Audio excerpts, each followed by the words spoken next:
The Austrians defeat the French all along the Rhine, freeing up their armies to deploy in no time, and turn their attention to the French in Italy. This puts them on the path towards Napoleon. You see the French army after victories trying to recover. Exhaustion and disease form ranks to take them under. Napoleon learns of the Austrian threat and moves to cut them off from each other, no rest. Two armies are reported, see the French are in the middle. Napoleon knows the main forces without Vinci, moving in a way to encircle is a threat. Napoleon plans decisive action, he will press, moving all his forces trying to seek decisive battle. Pitch battle in the marshes so their numbers can't sting.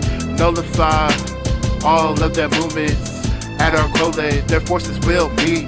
When you take everything, including time, massive armies get thrown to the side. When you take everything down the line, massive armies are split, they divide. When you take everything, including time, massive armies get thrown to the side. When you take everything down the line, massive armies are split, they divide. So at Arcole, the Austrians are well protected, our forces standing strong to repel the French attack.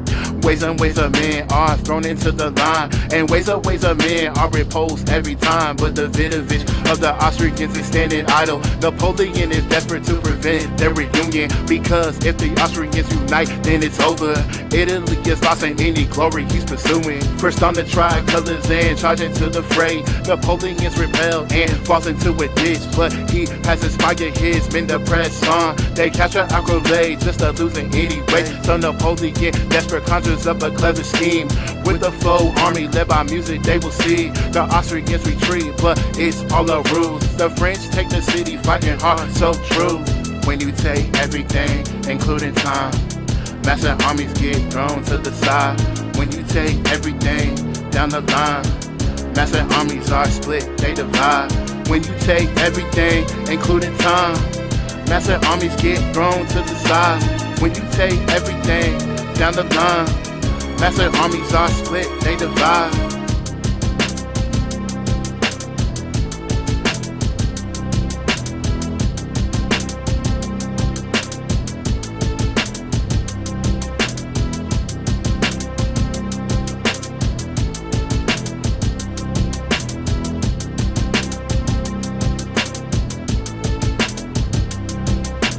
Peace talks fell, so descend in the fighting once more.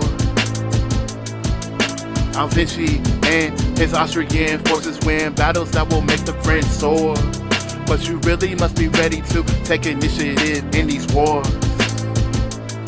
The Austrians fail to press victory into anything striking to the core. Rivoli is a place where the Austrians will muster, identified by Napoleon marching closer. The Austrians prepare to make moves so complex, but Napoleon's strategy a little more direct. It seems to outflank as the Austrians attack. The course of the battle at this moment looks bad, but at the last moment, Napoleon's army swings and opens up artillery at point blank. The scenes are terrible for the Austrians, a disaster, as an ammunition wagon is blown up by a cannon. This only leads to chaos, this is a disaster. You see the battle is lost and the Austrians pursue. Surrender seems to closing even faster. Their fighting strength is depleted, and at Mantua, they are finally defeated. See, armies can only stand strong when unified. It's hard for armies to be strong when they're facing an attack that divides.